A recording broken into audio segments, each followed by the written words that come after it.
Good evening and welcome to this special virtual event hosted by a bunch of indie bookstores. My name is Dafydd Wood. I'm the events manager at Northshire's Manchester, Vermont location, and I'm here as so often with my good friend and colleague Rachel Person from Northshire's Saratoga location. But Northshire is not the only one here tonight hosting. We've got big thanks to BookHampton. I'm going to put the links in the chat for each of these other bookstores. BookHampton, R.J. Julia, the Wesleyan R.J. Julia, and Gibson's Bookstore and Anderson's Bookstore. We've all joined to bring you this special event tonight. I'm going to hand things over to Rachel in just a second to introduce our authors tonight. But just a few things really quick. We've got a Q&A box in the at the bottom of the screen. So at any point that you have a question, please enter it in there. And then at the end of this evening, Rachel and I will pose those questions for you during the Q&A.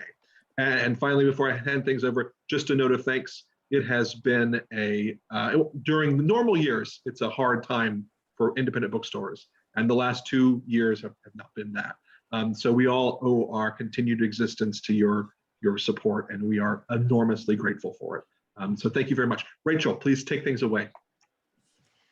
I am so happy to get to welcome these authors to our screens tonight.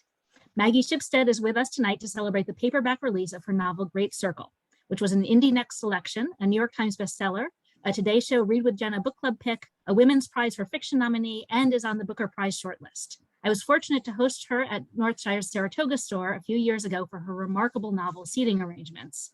And it is a real thrill to welcome her back to talk about her newest novel, one that swept me away with the beauty of its prose, the courage of its characters, and the intricacy of its plot. She will be interviewed tonight by fellow author Kim van Alkemade, whose novels Orphan No. 8 and Bachelor Girl are both Northshire staff favorites. She's a regular and wonderfully insightful interviewer for Northshire's event program, and it is a thrill to have her back with us again. Please join me in welcoming them both this evening. Thank you. Thank you so much, Rachel and Dafydd. And thanks, Maggie, for talking with me today. It's really my pleasure to get to meet you. I'm just going to try to change something about my screen so I'm not like staring. I'm sorry about that. There we go. No, well, thank you. Thank you for doing this and for being here as well. I really appreciate it. Great. So congratulations about all the success with Great Circle. It's really wonderful. I mean, I really loved it, so I'm not surprised. But I wondered, like the Jenna Bush, the Read with Jenna pick, was that kind of a surprise for you, the Booker Prize? I mean, when you're at home writing, you really don't know what kind of life a novel is going to have once it leaves your desk. What's the experience been like for you? Yeah, it's been really wonderful and rewarding. I mean, I worked on this book. I started writing it in the fall of 2014. And I spent over 3 years writing the first draft, another 9 months revising after my agent read it. It was two and a half years almost between selling it and publishing it. So much time went into it that just having people read it and respond to it has been, like it's just a weird imaginary world for so long. And so then to be able to be like, here, this is the thing that I was thinking about and working on is really wonderful. But yeah, all that stuff, it is a surprise. And I knew about Read with Jenna pretty far in advance, like maybe 5 months before it came out, I think. So, but you can't tell anyone. So that was really exciting. It was really reassuring in a way. And then the Booker is more like a bolt of lightning. And I didn't even think I was eligible for this year. I thought when I sort of half thought about it, I'd been like, oh, it's not a thing, And again, you find out sort of before it's announced. So yeah, all of that was, it was really thrilling. And I try to, remember always that all these things, prizes and whatnot, are so human, so your luck can really go either way, just depending on who is picking the books that year and what their tastes are and what their sort of rubrics are. So yeah, I felt incredibly fortunate. Well, I'm so glad that Great Circle is getting that kind of attention because I don't know, it's a hard book to sum up, right, in that little elevator pitch. And I wonder if you wouldn't mind giving it a try for the people at the webinar tonight tell us, what is Great Circle about? Yeah, it is hard to sum up. I have sort of a two-sentence one, and then it can sort of, expand infinitely. But the two-sentence summary is that Great Circle is about a fictional female pilot named Marion Graves who disappears while trying to fly around the world north-south over the poles in 1950. And it's also about a contemporary being 2014 movie star who's playing Marion in a biopic about her life and gets sort of drawn into this question of who Marion was and what happened to her. That's a good summary. I love, in reading it, one of the things that really kind of captivated me is we weren't just back and forth. I mean, we were, but then we also took these excursions, and sometimes we would follow Marion's brother, and sometimes we would, Hadley was talking to all kinds of different people in Los Angeles, and sometimes we'd like go back in time in the history of Montana, and it was, every excursion was this sort of delightful, I don't know, I just felt like you were taking me places as I was reading it. And it always felt like I was being taken care of as a reader, but it also felt so, I don't know, it was so interesting. And I was kind of wondering the whole time, like, how do all these things tie together? And then towards the end of the novel, there are these moments where I'm like, no way, that's being tied in. It was really gratifying. So I just very much enjoyed reading it. Thank you. Yeah, a lot of that is the product of the fact that I can't plan my books before I start writing. So all I knew when I started was this pilot would disappear flying around the world north-south, and I knew that I wanted her to transport warplanes during World War II, which would have historically been possible either in the US or the UK, but I hadn't quite decided which one. So that's all I had. And so I sort of sat down and then, a couple days in decided, well, I'm just going to start this with a ship launch in 1909 in Glasgow, and so all those little detours and add-ons, I was really hoping I'd be able to pull them all together. I had a really hard moment about 2 years into writing the first draft.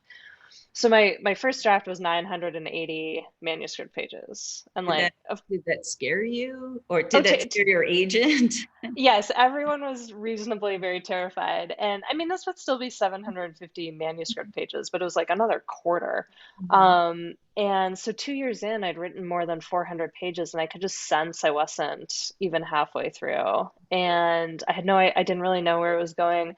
And so it was always, it's too much to hold in your head, I always say it was like building a house with no blueprints, so you end up with like turrets and stairways to nowhere. And so a lot of the process, even as I was drafting, was about wrangling these pieces in. But then I also had to sort of defend its shagginess a bit when we went into the editorial process, because it was too long. And so the obvious solution is, well, let's cut, there are these sections you were alluding to, some of them called the incomplete histories. So it'd be like back to the prehistory of Montana and sort of zooms through history, or the history of aviation.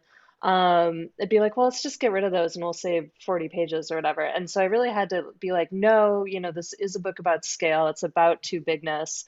And so I want that sense of everything being in there. But yeah, and because I had no plan, like I didn't anticipate that some of the more minor characters would become as prominent as they did, like Marion's brother. I got to this section where he's a teenager and is sort of running away for the summer, and I was like, I'll just write a few pages sort of alluding to what he's doing, and turns into this 30-page chapter that then changes the whole course of the book. So it was both, there's a lot of freedom to it, but it was alarming also.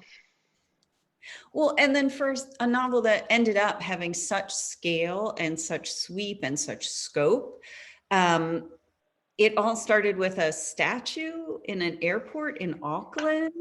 Like, how did that set this whole process in motion, and kind of what sustained you during those years that you were drafting? Oh man. Yeah, I had planned to write I had this idea that I was going to rewrite or do a sort of take on Mary McCarthy's The Group as my second novel. I had started working on it. I got distracted. I wrote Astonish Me, my actual second novel instead. And then when that was done, I thought I'd go back and like reconnect with this idea. And I was traveling in New Zealand and I'd often done a lot of my writing away from home. And so I was like, I'm going to work on this, but it just died on me. I could tell I wasn't getting any momentum. It felt like paper dolls. And so I was at the airport in Auckland. This was like fall 2012.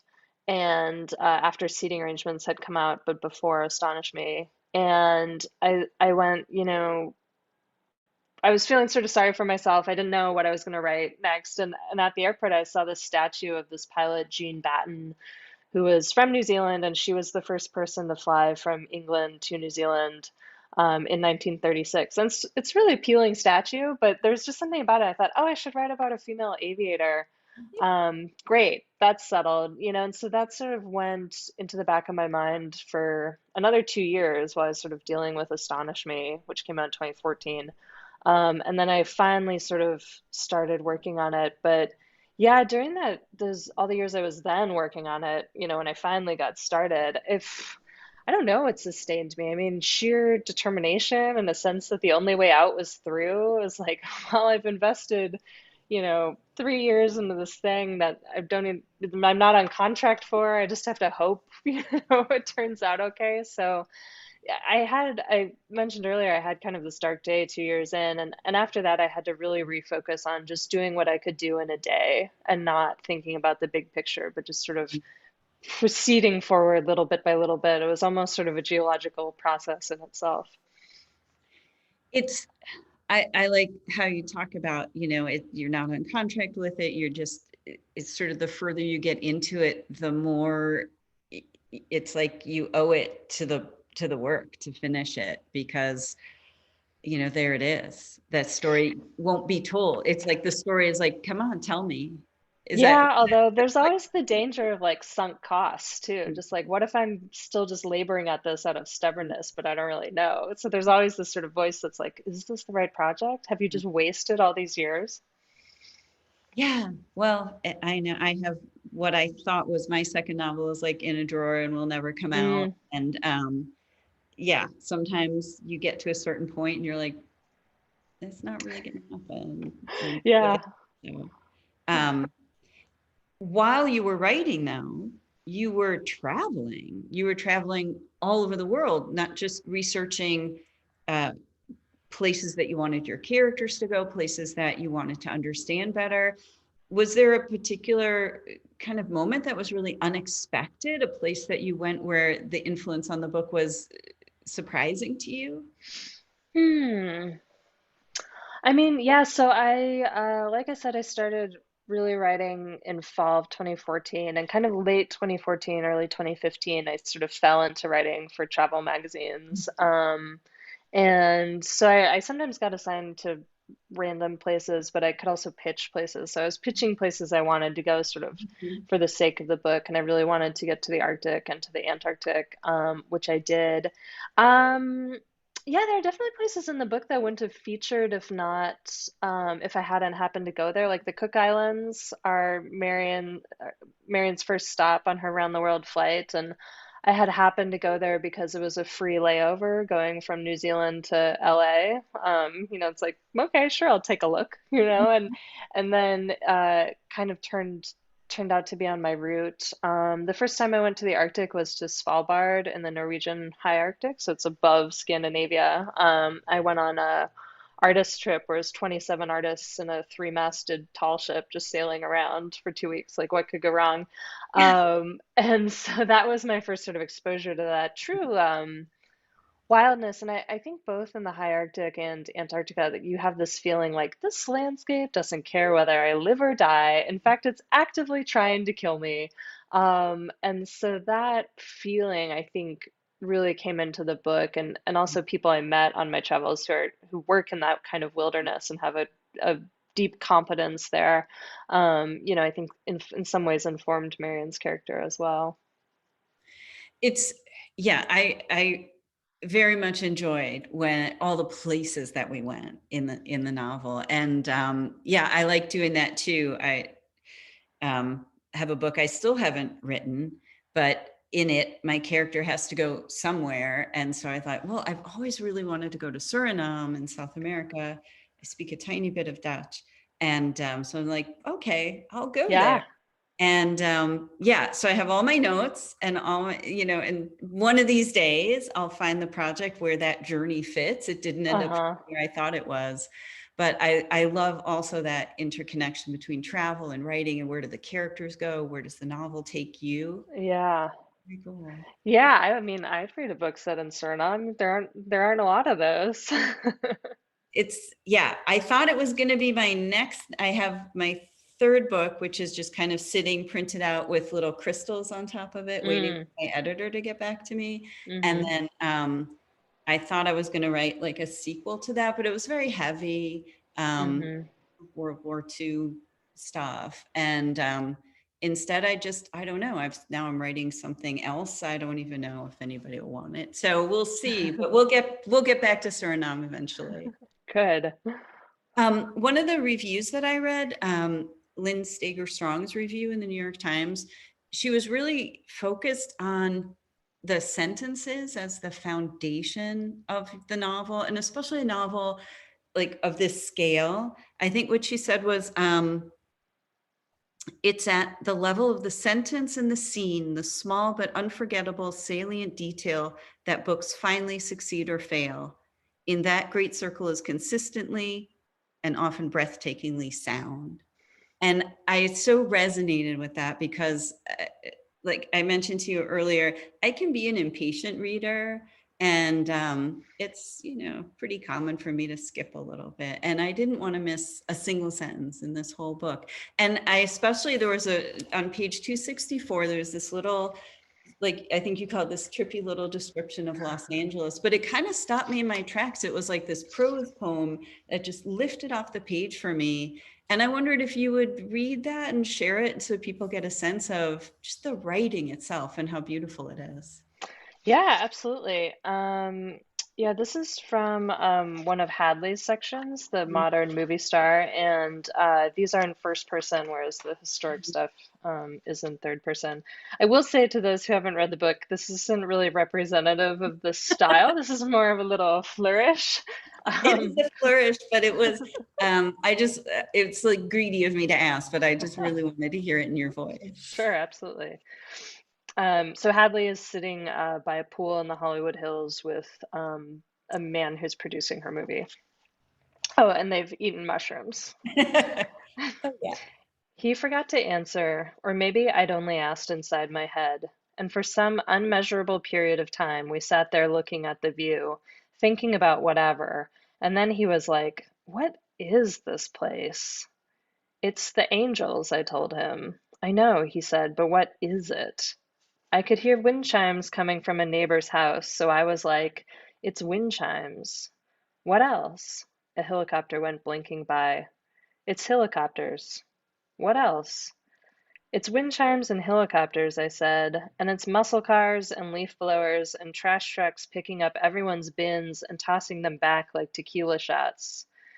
It's coyotes yipping like delinquents who've just left lit firecrackers in a mailbox, and it's mourning doves sitting on power lines practicing the same sad four-note riff.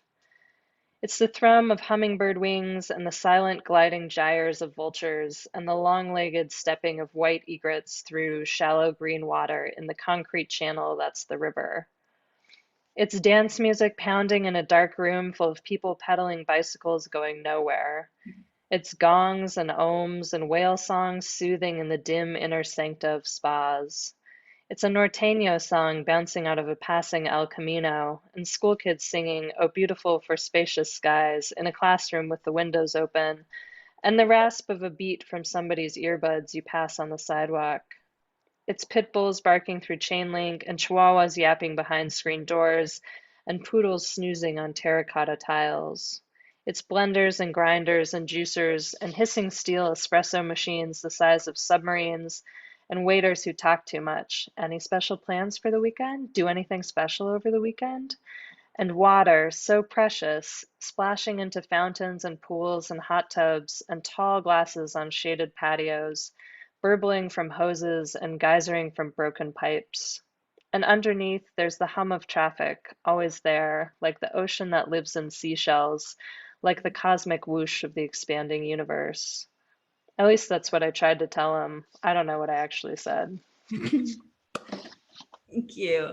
Thank you so much for that. But I don't know, you said it wasn't necessarily representative, but you know, I hear it, and I hear again that sense of scale at the end, but also those details that just help me see a place that I thought I kind of knew, but really through like fresh eyes, just those details.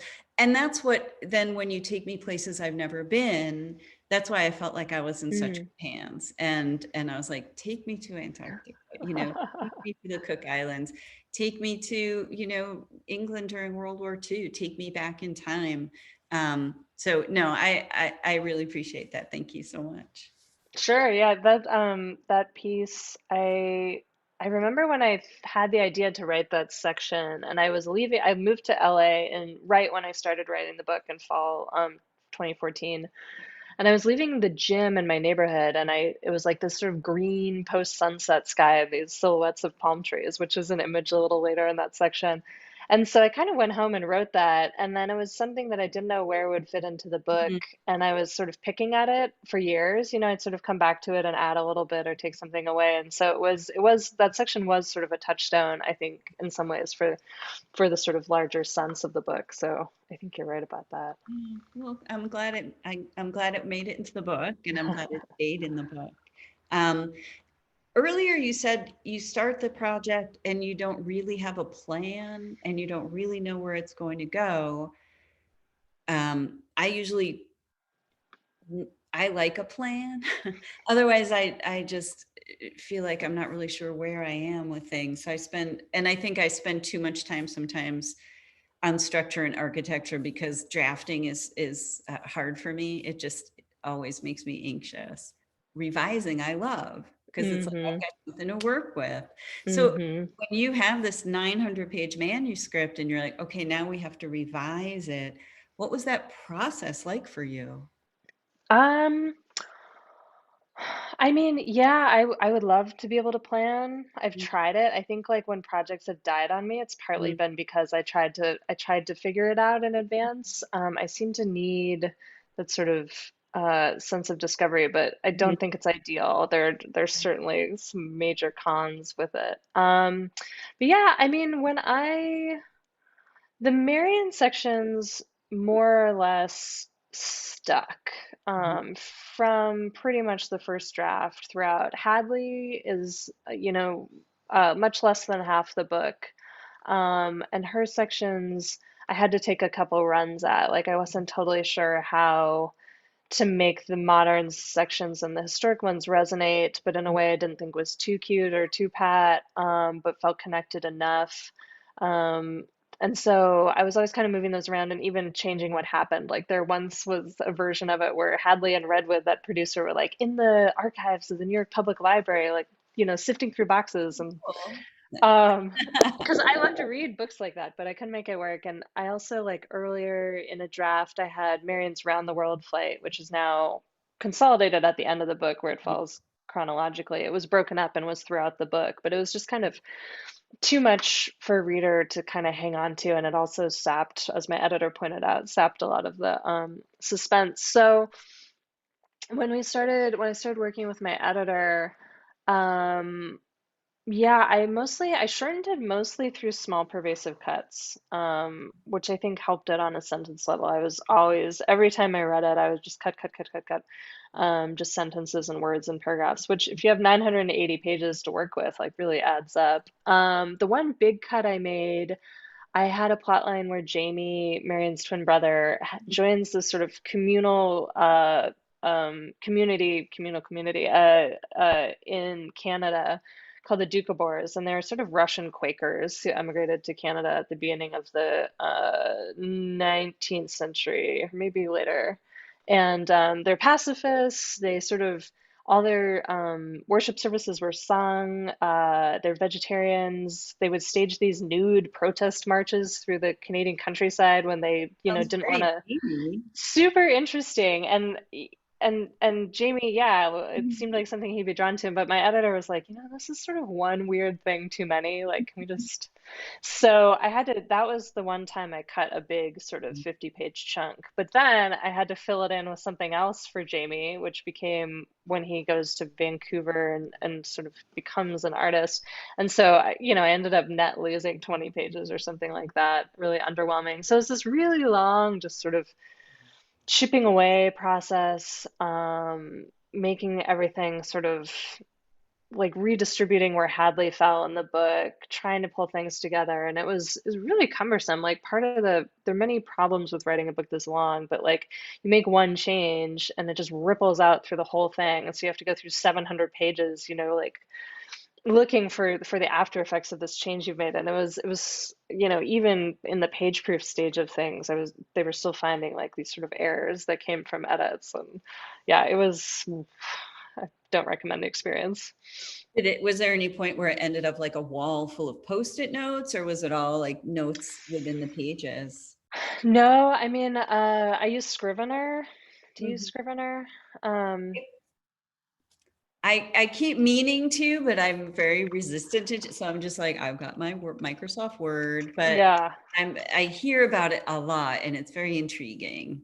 Yeah, I don't think I could have done this without Scrivener, just from an organizational perspective. Because then I would either have 1,000-page Word document or Mhm. 80 different Word documents, and you can kind of keep things in one place. So that was sort of my primary organizational system. And then my research, I just did as I went.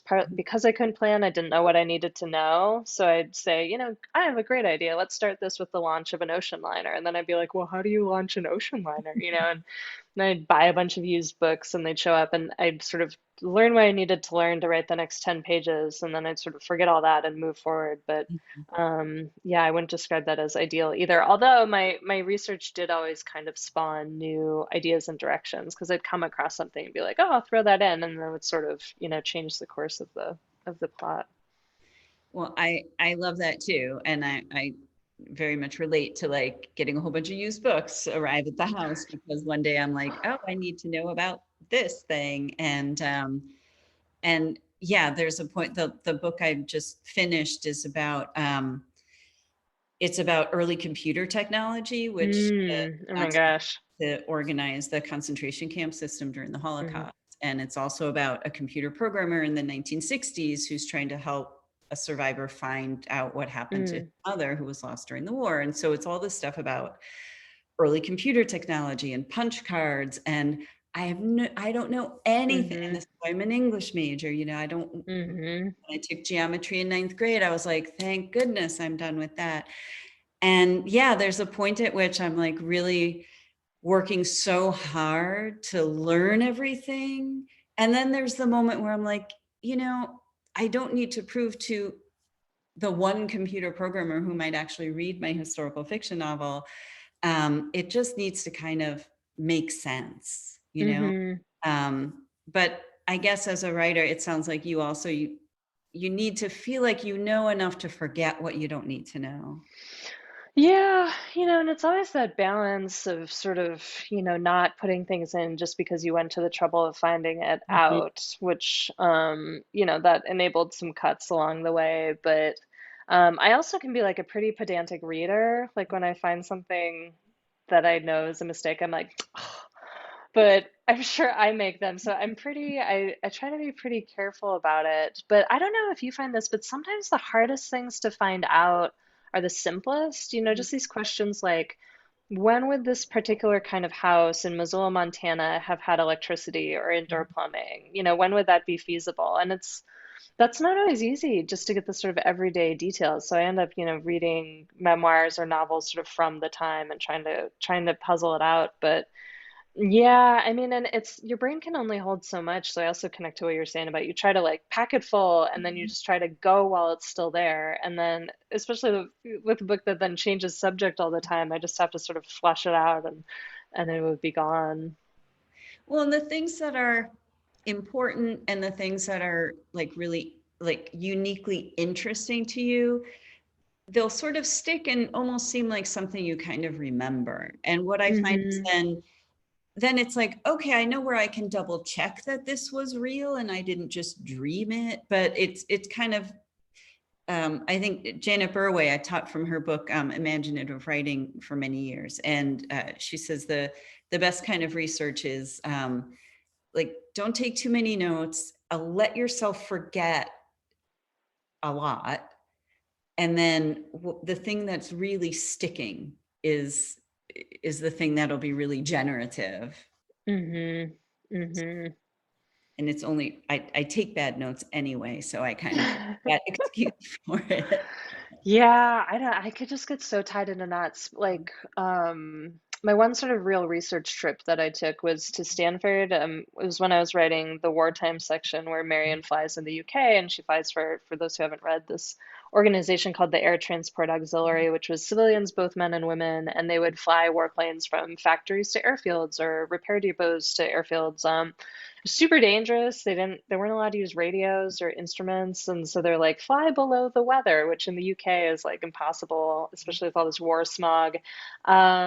So I went to, and 27, I believe, American women went over and flew. And so I went to Stanford where they have the papers of some of these American women, and so it was like, I was like, I'll just need 2 days. And then they, this usual thing happens where boxes and boxes arrive, and each box is full of like a million, like onion skinned, single spaced, 8 font, just letters home from these women. So I ended up just frantically taking pictures on my phone and looking at them later. But I so often would just be like, wait, then what would they do in their training? And I have to dig through and dig through and dig through. And so sometimes that felt so frustrating where I was like, I just want to write. And so the Hadley sections could be a real relief from that because it was modern day and in the city where I live and something I was much more familiar with. And so just being able to like sort of zoom through or just draft with a little bit more freedom was really a relief. Yeah, I relate to that, getting like really caught up in the research and especially like archival research. And although when you were talking about that, it reminded me, one of my teachers in high school, Virginia, she flew for that. I think I wrote a paper about it when I was in like 8th grade. She flew for the ATA? I think she flew Oh, amazing. planes during World War II because I went to a very long time ago. Yeah, now it makes me want to go to Stanford and see if I can find out for sure. Yeah, I mean, women also flew in the US too. There are more, so, but if she went over there maybe. Yeah, I don't know. I don't remember now the paper I wrote. I remember sitting down with her and interviewing her and writing a history paper, but I don't remember the details. Let me just check in with Rachel and Dafydd and see if we have questions that we want to make sure we leave some time for. Oh, thanks, Kim. And thank you, Maggie, too. This has been wonderful. We do have one question already, and you kind of addressed it already. It's from Stephen Piper, and it's about the Scrivener app. He says, in your acknowledgments, you thank the Scrivener app. That caused me to wonder whether you wrote the book in order or mixed and matched the various detours and add-ons as I looked at Scrivener, and they tout that as an advantage of the app. Yeah, I did mostly write it in order. Although, like I was saying, the Hadley pieces got sort of reshuffled. But yeah, it's really hard to explain. Like some people will use it to organize their research as well. It's you can sort of attach your research to the documents as you're writing and your word processing within it, and you can reorganize all your sentences or your sections and chapters. But yeah, that and so at the beginning I had even more ambition for how I would use it. But what ended up being the really important part for me was just being able to sort of in some ways see the layout of the book, even though I would still have to sort of scroll through and then be able to move things around. And I could set documents side by side, even like if I was sort of moving part of one chapter to another, I could sort of get a sense of it, which was really important just because it was so overwhelming to begin with that if I were just sort of at sea in a Word document, I wouldn't be talking to you right now. I'd still be working. Well, it's all very inspiring because it's the kind of thing that just keeps coming up when I talk to other writers who are like Scrivener, and I'm like, oh, I hate change. It's like not easy for me, Yeah. but I It's I have to look into that. it's Um, also not entirely intuitive right at the beginning, but you have to do the sort of old school like tutorial that comes with it. But yeah, I do recommend it. well, thanks. Um, One and question, oops, oh, sorry, go ahead, go Kim. ahead, Rachel. One question that's come in anonymously is from an audience member is whether you had any particular female pilots that you fell in love with as you were researching. Yeah, they're also interesting. I'm looking over at my books. I thought about Amelia Earhart when I was conceiving of the book. It was important to me that it not be about her, but I was interested in this difference between the way we process disappearance and death, which are often the same thing. And I very strongly believe in Amelia Earhart's case was the same thing. But I think it was so hard for us kind of as a culture to absorb the fact that this like beautiful, vibrant sort of woman who is sort of this hero figure vanished. And drowned alone in the ocean. It's awful. And so there's sort of this cottage industry of like, well, maybe she did this or maybe she did that. And so I was interested in that dynamic as well as her as a person. But, there's so many female pilots who were genuinely famous in that era. People really paid attention to aviation and were, you would be front page of the newspaper for breaking a speed record or an endurance record or something like that. So I read Beryl Markham's book, West with a Night, which, it's a fascinating, beautiful book. I really like this book called Spreading My Wings by an English pilot named Diana Bernardo Walker, who flew in the ATA. She was sort of an aristocrat, kind of this fast sort of flapper girl, and also very good pilot. She was later the first British woman to break the sound barrier, and she wrote this really sort of chatty wartime memoir called Spreading My Wings. Eleanor Smith was sort of this teenage phenomenon in the US. She's the only person still, I think, to fly under all the bridges on the East River, which she did, I think, in the 20s. Jackie Cochran, who was sort of spearheaded bringing American women into the ATA and then also the programs for female pilots in the US. She's a really fascinating person. She just came from literally nothing in sort of the Florida Panhandle and became also a really notable pilot and was the first woman anywhere to break the sound barrier. So yeah, I really was caught up in a lot of their lives, and just the era was so interesting. I thought another thing that was interesting about it was just how I think people at the time were really sort of titillated and excited by and inspired by these women doing something that was so dangerous, and was such a sort of outward manifestation of independence. But at the same time, female pilots were sort of expected to maintain this veneer of femininity. For some, and for some of whom it was natural, but others, there's this expectation that you're photographed like powdering your nose after you land, after setting your altitude record. And I think people found that sort of reassuring. And that whole dynamic, especially going into the war of sort of social norms being exploded and then contracting back again in the 50s, was played out a lot in the experiences of these pilots. I think there was another question in the Q&A. Did you see that one, Rachel? Yes, there sure I did. was. I didn't wanted to let you finish your thought since we talked over you last time. Oh, that's it. It's okay. So Carol wanted to know, Maggie, if you could elaborate on some of your travels that you experienced while writing this novel. Sure, absolutely. Most of the places on Marion's route I've been. I've been to Antarctica twice. The first magazine story that I pitched that went through was to the New Zealand subantarctic, which also figures into the book a bit, these islands between New Zealand and Antarctica. And so I went on this 2-week voyage on a ship to these islands, and it was a really life-changing trip for a lot of reasons. It was sort of the first time I've been somewhere really wild. But I've written a Modern Love about this. So if anyone would like the more detailed story, you can Google my name and Modern Love and it'll come up. But I sort of had a connection with the expedition leader on that trip, and then we decided we wanted to see each other again. And so he was like, well, if you can get back to New Zealand, you can come to Antarctica. So I essentially went on a 5-week first date to Antarctica, to the Ross Sea, which is really, really, really far south. Like most people go from South America, which is how I went the second time, and you usually don't cross the Antarctic Circle. It's like, which is 66 degrees south.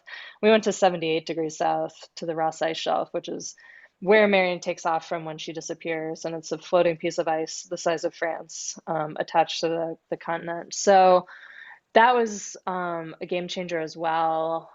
During the years I was writing the book and traveling, it sort of, my travel writing kind of accelerated. So by 2019, I think I spent more than 100 days out of the country, and so it really changed my life. Like as I was writing, I'm trying to think of some other good notable ones. I tracked snow leopards in the Himalaya, saw snow leopards. I went spearfishing with Jose Andres, the chef and humanitarian who's in Ukraine right now.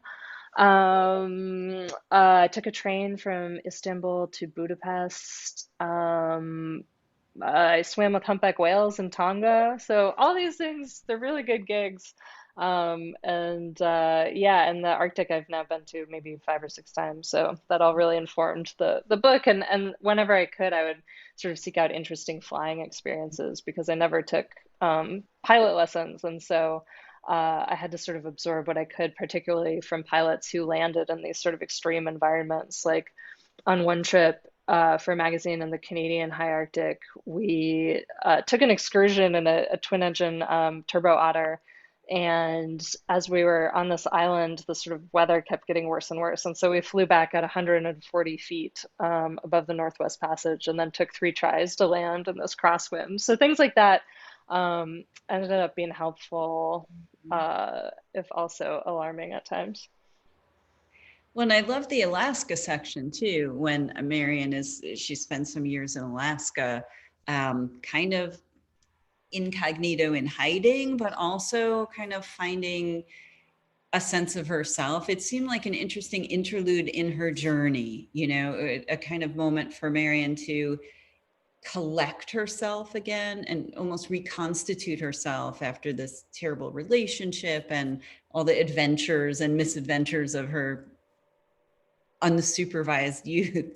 And then she kind of comes out of Alaska, into the war. And I sense that the time that she spent there as a character was really important for her development. But I think you also mentioned that you might not have even written her going there if you hadn't gone to Alaska yourself.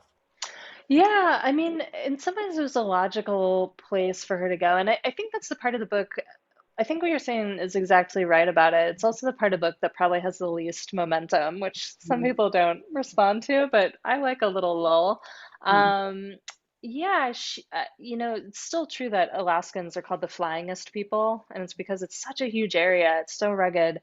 There's so few roads, many of which aren't really easy to travel for a lot of the year. And so even in the very early days of flight, Alaskans were really quick to identify the potential uses of airplanes. Something would take a week by dog sled and 2 hours in a biplane. And so, mail routes quickly started to go by air. But of course, it's also very dangerous. But just the vastness of it, I thought would be something that would attract her. And it's in a moment in her life when she kind of needs to disappear. And a lot of people, my brother's done some work in Alaska as well. And he said, if you live in Alaska, you're probably the skeleton in somebody else's closet and you weren't born there.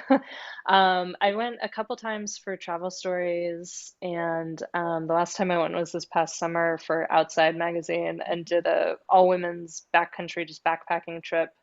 And it was July and it was like 35 degrees and raining the whole time. It's just a really harsh place, but of course, beautiful and varied too. I think, it goes so far north, and then the Aleutian Islands play into the wartime part of the book as well. So yeah.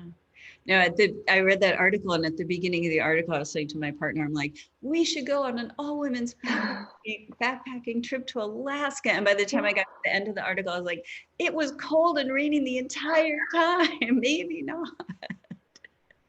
Yeah, it was way harder than I expected because I'd done other backpacking where I covered a lot more miles, and I was like, this is no problem. And then, oh my gosh, I've never been so tired. But So, I mean, that's like the lesson you take from that place, I think, always, no matter what. and you said you kind of fell into the travel writing sort of as part of your research for this book. Is that something you're looking forward to continuing?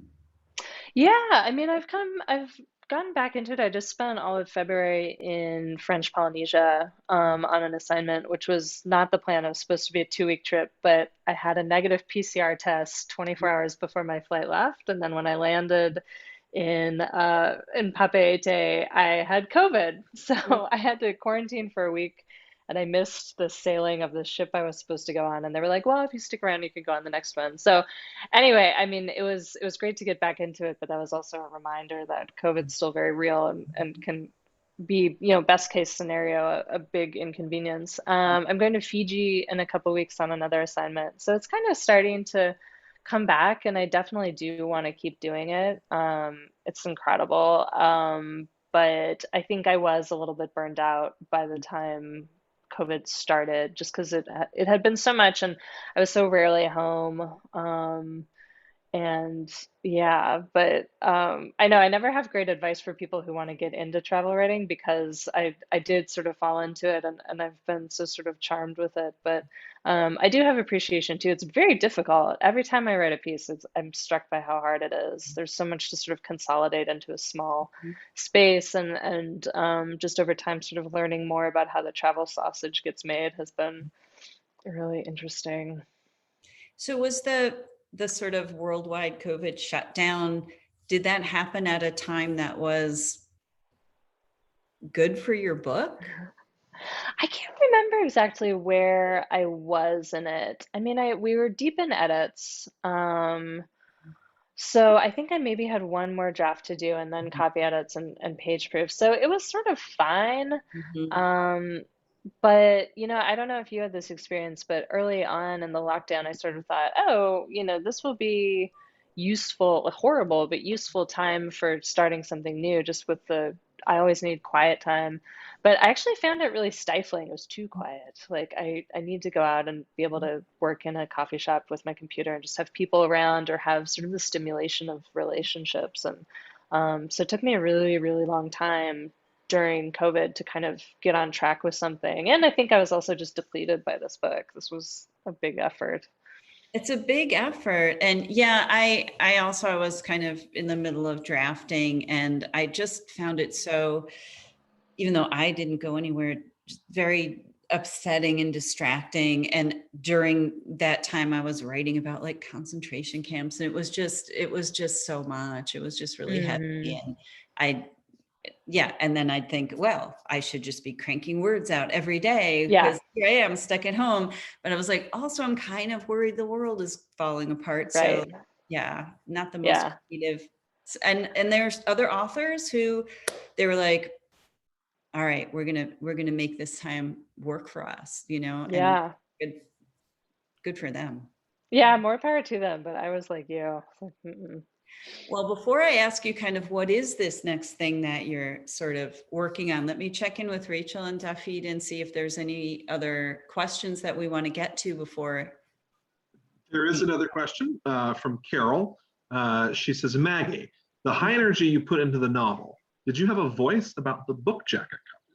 Mm, Oh, yeah, I mean, you always sort of do, but it comes down to sort of how much capital you want to expend fighting about a book cover. But this is the only one where it was the first design I saw and everyone loved it. mm. So this one was very easy. My other books were both sort of struggles.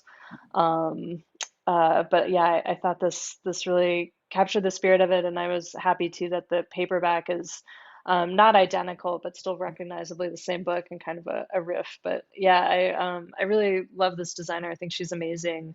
I have a short story collection coming out next month, which she also designed the cover for, which I will hold up so you can kind of see it. It's like a take on, in-flight safety instructions, but clearly something's gone amiss.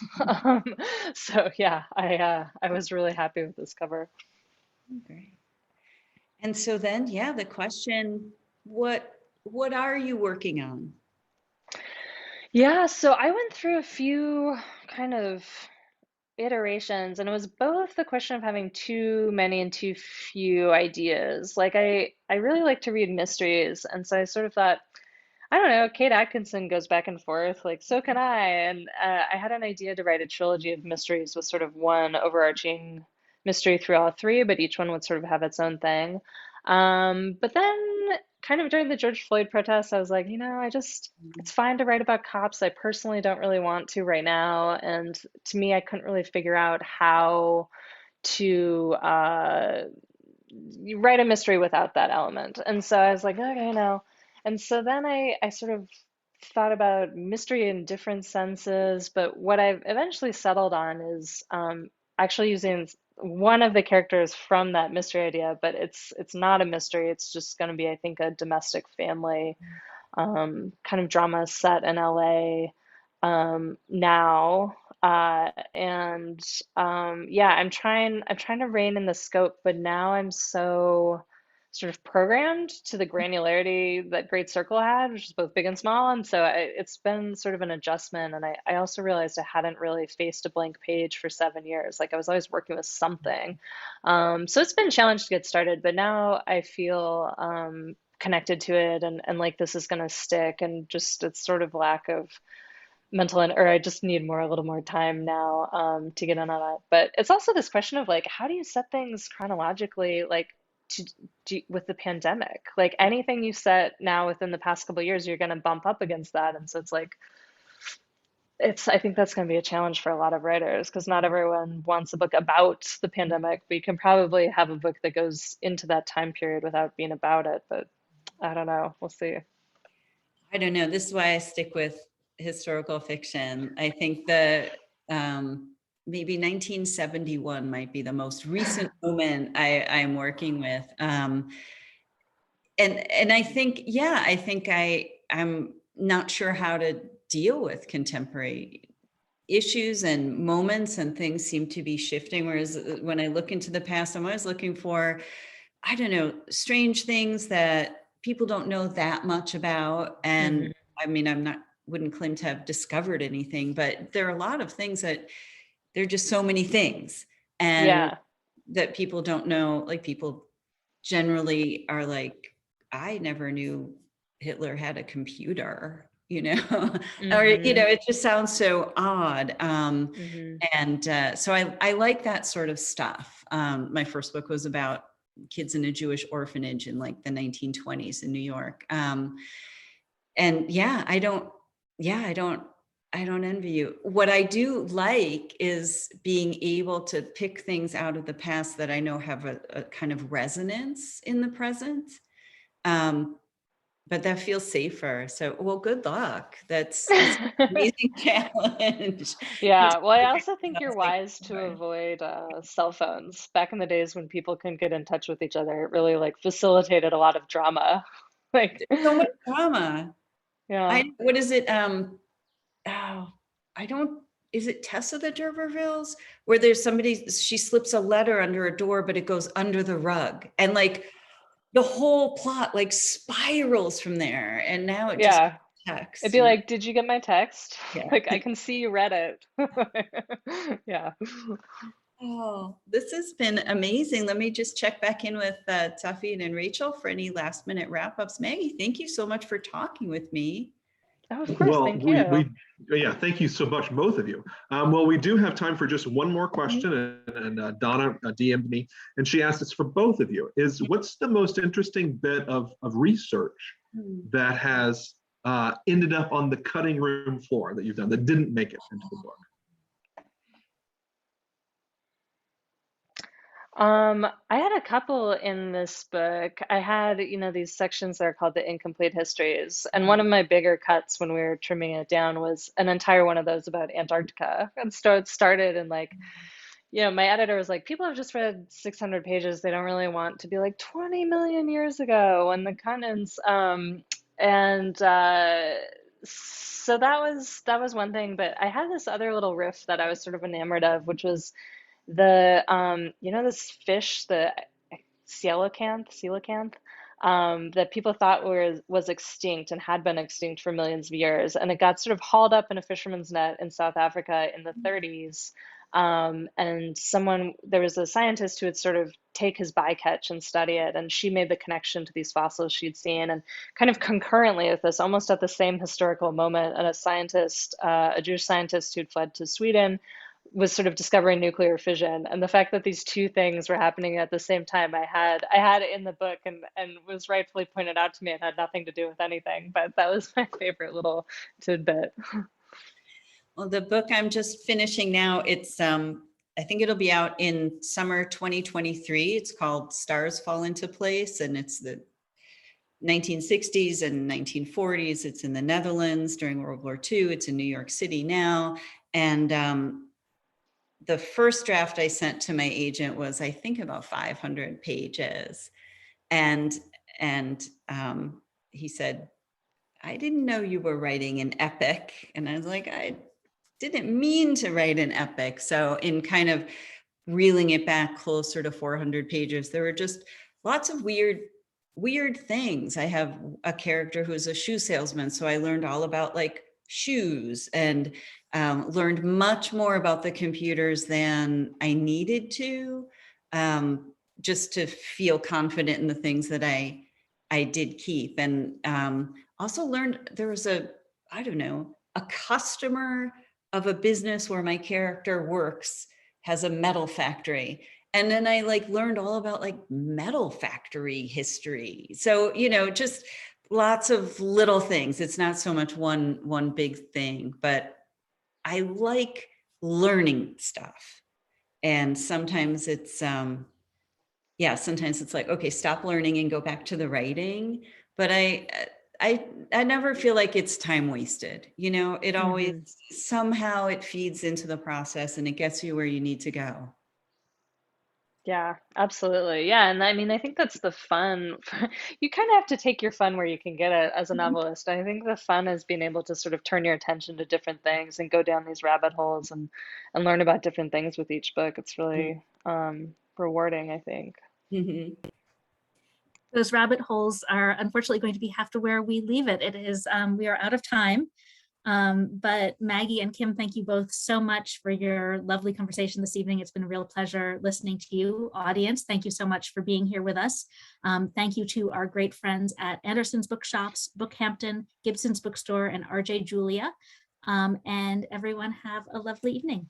Thank you so much. Thanks, everybody. Bye.